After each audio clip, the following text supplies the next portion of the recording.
Hey everybody, and welcome to Meals with Melissa, where I give you healthier versions of the things that you love to eat. And I make them uncomplicated because I don't know about you, but I'm not the best cook. So one of the things that I feel really is missing today, and the reason why people are struggling to be healthy, is that nobody knows how to cook their own food. It's just kind of a lost art at this point. So throughout the pandemic, we were able to use Uber Eats and all that great stuff, DoorDash. The problem being is that if you're eating mostly fast food, or even if you're getting restaurant food, you don't always know what's in it. So today we're going to come up with our own version of tater tots, but we're going to use cauliflower. Now I know I can hear all of you saying, but I don't like cauliflower. Some of the things that have to happen as you get healthier is that you have to allow your taste buds to change. And so it's going to take a little bit of time.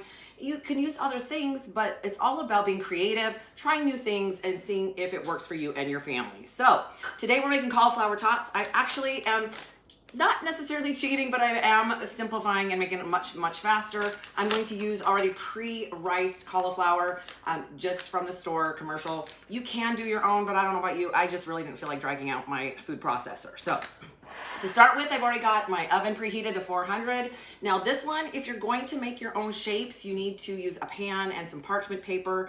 It's actually a heck of a lot easier than it is for cleanup if you're gonna spray it. But because I'm going to make mine a specific shape, I'm going to use a mini muffin tin. I've already sprayed it, so it's good to go and ready. I've sprayed it with a little bit of a little bit of coconut oil so that it's ready to go. All right, so super, super simple. Now the first thing you're gonna do, I'm making a half batch today because I made a half batch last night to show you. The first thing I'm gonna do, I've already gotten the rice flour, or the riced cauliflower. I just can't even say it today. I've already got it ready to go here. I put, again, it's a half batch, so I've got about 1.5 cups. I microwaved it for about a minute. You just want it to be a little bit cooked through. It doesn't have to be soft, but you want it to be cooked through. So it's good to go. But what I'm going to do, because of course it's going to be retaining some water, so I'm going to soak out as much of the water as possible. I don't want it to be real wet when I put it in the oven to bake. So I'm just using a paper towel and I'm absorbing it. You could probably do cheesecloth, whatever, but I'm just not gonna be that concerned about it. I just want it to not be super liquidy. I don't want a lot of water coming out when I bake it. So super simple, that's done. And now I'm just gonna add a few ingredients and throw that in my pan to bake. So to that 1.5 cups, again, this is a half batch, I am going to add 1 egg, straight from my son's chickens, right? 1 large egg. Okay. I'm not really adding any extra salt to this, but I am adding some grated Parmesan cheese, which will make up for that. You could add a little bit of salt if you want to, do it a little bit more to your taste. But also, to make these a little fluffier, I'm going to add a little bit of coconut flour. Now, I don't use regular flour straight from wheat because, of course, processed flour actually turns completely to sugar in your system pretty much immediately. So coconut flour is a great alternative. Now, you cannot swap out almond flour directly for coconut flour. They don't absorb the same. They're not the same consistency. So if you need to use a coconut or a different flour, an almond or an oat flour, you're gonna have to find a recipe that specifically works with that flour. So I'm just using 1 tablespoon of the coconut flour. I'm going to add a little bit of Italian seasoning, just make them taste good. So for this batch, I'm doing 1/2 teaspoon. Again, it's not complicated. It's not a lot of ingredients. It doesn't take much time because we just don't do that at my house.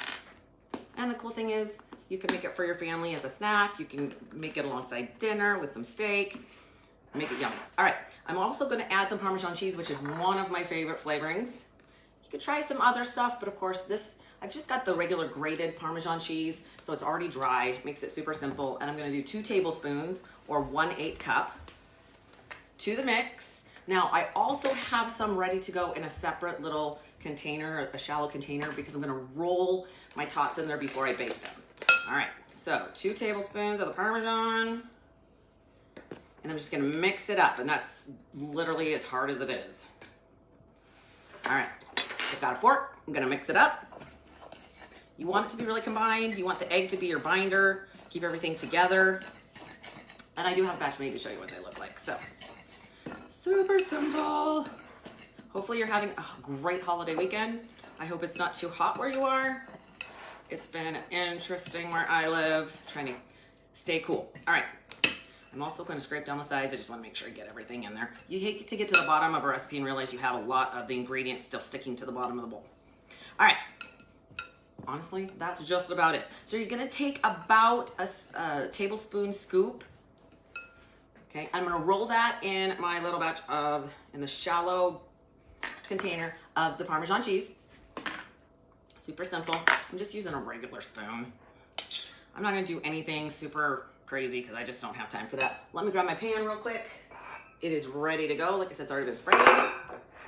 Now you have a couple options. You can actually roll these in somewhat of a cylinder and make them look like regular tater tots, your choice. Like I said, I'm just kind of trying to smush it together a little bit, and then I'm gonna let the pan do the shape. So, all right. They're a little wetter than I'd like them to be, but that's okay. It's gonna bake out, so it's not a big deal. And because I'm using a pan for the shape, I don't care. It'll work out great. All right, so I'm just gonna flatten that out and do that until you have it all done. This is a mini muffin tin, which is like the perfect size. They cook perfectly. I baked my first batch through about 18 minutes. Just the edges were just starting to turn golden brown. Now, if you're baking these as a cylinder on parchment paper, at about 15 minutes, you're gonna wanna take them out, flip them over, and cook them that way. Again, I didn't wanna pull them out or flip them over. I just was trying to get them, make sure they were cooked through. All right, I'm gonna set this aside and show you what they're gonna look like when they're done. So there we go, just got a couple of them in there. I'm gonna fill this, made about 8 of my mini muffin tins. And you know, big, small, whatever works best for you. All right, here's how they're gonna turn out. They look awesome. Now, the great thing is it depends on what you like on your tots. If whatever condiment that you're interested in, I'll give you a couple of ideas because I know what I like. But here's how they're gonna end up. They actually turned out, it's the perfect size. Like the mini muffin tin is the perfect size because they're just bite size. They're great. So what I tend to like if I'm not trying to be, I eat fairly clean as it is. And so one of my favorite tools is the Heinz no sugar added ketchup. You have to really watch because a lot of things have sugar that you don't even know. Ranch dressing, regular ketchup, barbecue sauce, of course, is super heavy in sugar. So you have to make sure that you're paying attention, not just to what the label says, but the ingredient list as well. Because a lot of times they follow a loophole because that serving size, you know, has under a certain amount, so they don't have to show it. So pay attention, but I'm not gonna lie, I love ketchup. Hate tomatoes, love ketchup. All right, so you could do ketchup, you could do sugar-free barbecue sauce. If you love mustard, mustard is pretty much a freebie unless it's a honey mustard. Dip it in there, have a good time. I would eat these warm. You want them to be a little bit crispy. I don't know about you, but even second day tater tots, not so great, right?